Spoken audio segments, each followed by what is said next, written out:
Hello, my wonderful friends. Megas with you on a beautiful day in Asha. And oh, do I have a message for you guys. I'm actually moved that Spirit would give us this message. I've been doing this my whole life, and I've never seen this like this before. And I was just praying that God give me the ability to share this idea and this message with you, because it's so beyond an idea and a message. How do I even convey it? And my friends, I'll tell you how it started.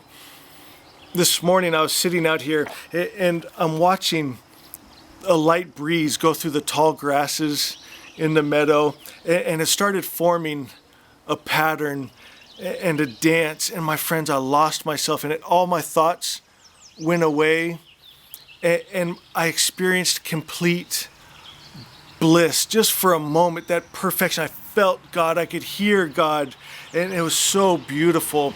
And Spirit was showing me that we experience God not with our ears and our eyes, but it was something deeper. For that moment, I felt that connection, and it's when the thoughts stopped. And that's the thing Spirit's trying to show me. And today we're going to read from the 25th verse of the Tao, but the Spirit took me back to the very first verse, and it was talking about that the Tao, that Asha, that God is nameless, my friends. And what happens is when we try to put an idea with God, when we try to put a name with God, we try to label God, we're adding things to God. We're taking things away from God because we're only using our brains, our thinking brains, and God is so much more than that. And we can experience and know the complete God good, Asha, bliss, but it's going to come from that divine spark, that from a heart level, my friends. And it's all around us and it's in us, and we just need to make that connection. And in Asha 12, remember, it says we need to turn off all the thoughts and ideas and stories, because we're taking away from the glory of God when we're adding just human thoughts to it. We're going to experience it at a heart level. And it makes me think, I remember as a kid seeing a picture of Jesus standing at the door of one's heart, knocking, saying, "Who will open the door?"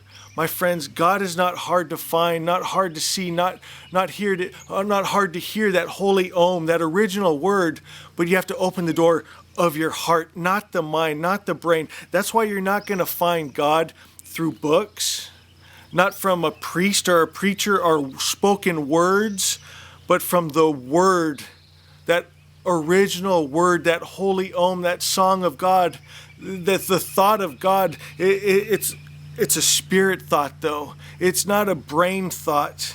And my friends, we got to learn to let the lie and illusion, the matrix, go away.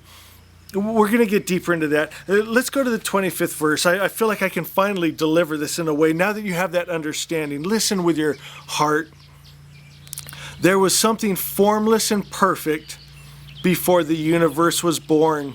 It is serene, empty, solitary, unchanging, infinite, eternally present. It is the mother of the universe. For lack of a better name, I call it the Tao. So it's not the name, but I love how he said that. For lack of a better name, I call it the Tao, just because he has to call it something. But in our hearts, we're not calling it anything. We're not putting labels on it. We're just experiencing it. And that's why you can't get this Tao, this Asha God, from a book or a man, because you're putting labels and names and thoughts and ideas and stories from the brain level, my friends. This is just pointing you to that heart God level. It says, I call it great, and great is boundless. Boundless is eternally flowing, ever flowing. It is constantly returning. Therefore, the way is great. Heaven is great. Earth is great. People are great. And there's so much in that. I think you're going to understand in a moment. Now get this. This is what I want you to understand. Thus, to know humanity, to know people, you have to understand the earth. Okay? To understand what is this earth, what is this world all about, it says then you have to understand heaven. Okay? But to know heaven, You have to know the way, which we call Asha, or Lao Tzu calls the Tao, or Christians would call the Word, Jesus. But to understand the way, to understand God and Jesus and Asha and that holy Om, it says you must understand the great within yourself. My friends, you're not going to find God until you understand who you are. And it makes me think of the very first page of Asha. Listen to this, my friends. It says, realize you are from good spirit, made of good spirit, and will return to good spirit.